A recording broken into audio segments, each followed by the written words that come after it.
Ladies and gentlemen, today is April 21st, 2025. You know what that means, right? Football season is right around the corner. Not really, but hey, for me and a lot of other dynasty fantasy football owners like me, this is second best part of the year for football. As a kid, it was like, okay, yeah, NFL season, playoffs, cool, next season starts. When you get older, you get into fantasy football, stuff like that. You're starting to look at everything: NFL, college prospects, the combine, the draft, and where everything's going, what's going on with that, free agency. It's just a never ending loop of just football. And when it comes to fantasy football, there is nothing I love more than dynasty fantasy football. Now, if you're unaware of what dynasty fantasy football is, it's basically a keeper league. And what that means is from year to year, you get to keep the same players that you drafted from that first year.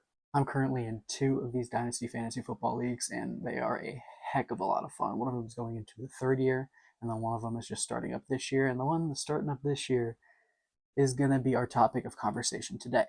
If you're a football nerd like me, you know that this coming Thursday, in a couple days from now, is the start of the NFL draft. And when the NFL draft happens, that means your rookie drafts are going to start in your dynasty leagues where you draft only the rookies.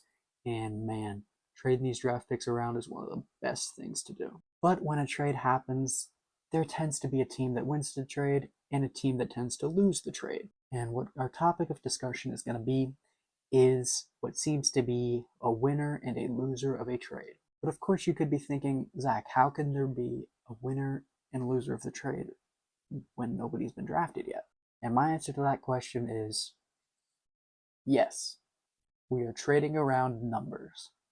And with people like this, they will always find a way to complain about trading numbers with no names to them. And my name is People. I will complain about numbers being traded around, numbers that aren't equal, numbers that aren't fair. And that's what we're getting into today. We're going to be discussing 2 individuals that take part in this situation. These individuals are Jaden and Brett. Jaden and Brett have made more trades than anybody in this league. Our rookie draft isn't until this coming Sunday, so the league's been active for about maybe 2 weeks now. And as of right now, I have found at least 6 or 7 trades between Brett and Jaden. First of all, 6 or 7 trades might not seem like too much, but when everybody else combined probably has around 5 or 6, this starts to seem a little bit sketchy. All of the trades of picks that occur seem to be a little one-sided towards Jaden. And to me, it looks like the majority of these trades that I've seen go down, Brett has lost almost every single one of them. Looking at it in the moment, it may not seem like there's a serious loser, but when trades start to keep going,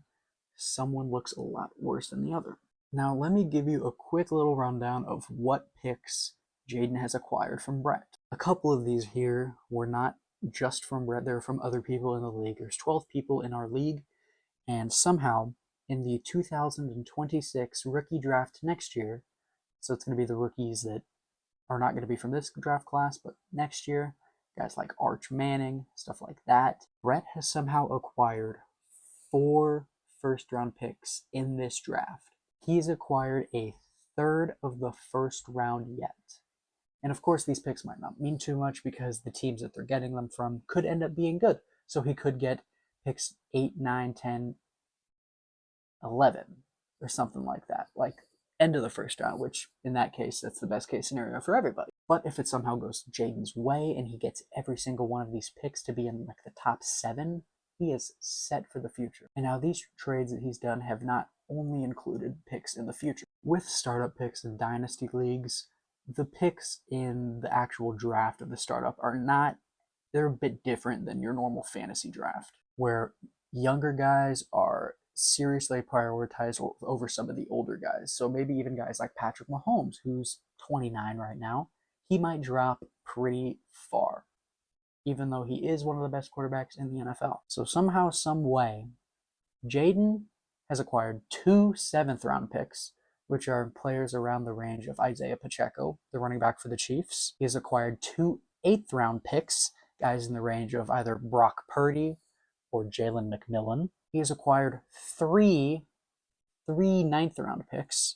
That's guys in the range of like older quarterbacks, Jared Goff, or Dak Prescott, still solid options, but I mean, nothing for the future. And this was actually brought to my attention by my friend Luke, who actually in another league is dominating based off of this same principle. And he's like, this could be a problem that we might need to look at going through the future. And so it's a case that Jaden's team could end up being really, really, really good here in about 3 years. But of course, all of that just gambles on if a player is going to be good or not, which the best you can do is guess. You can't predict that. But if he does end up hitting on his startup picks and his rookie picks, league wraps, honestly.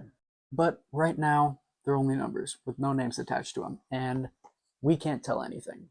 Our startup draft is on this coming Sunday, so heck, we have no idea what's going to happen between now and Sunday. He could turn all of those picks into something else. Heck, the NFL draft for this year hasn't even started yet, and these are guys that will be in that draft. All the guys like Shador Sanders, Cam Ward, Abdul Carter. Abdul Carter's not in fantasy, but he is a certified dog. I think he's going to be a pretty good player in the NFL. But of course, with all these trades, there are going to be some complaining from some people, but it happens. It's fantasy football. What can you do? Well, guys, looks like that's all we've got for today. Thank you so much for watching this video. If you enjoyed it, please leave a like. Maybe subscribe if you feel like it.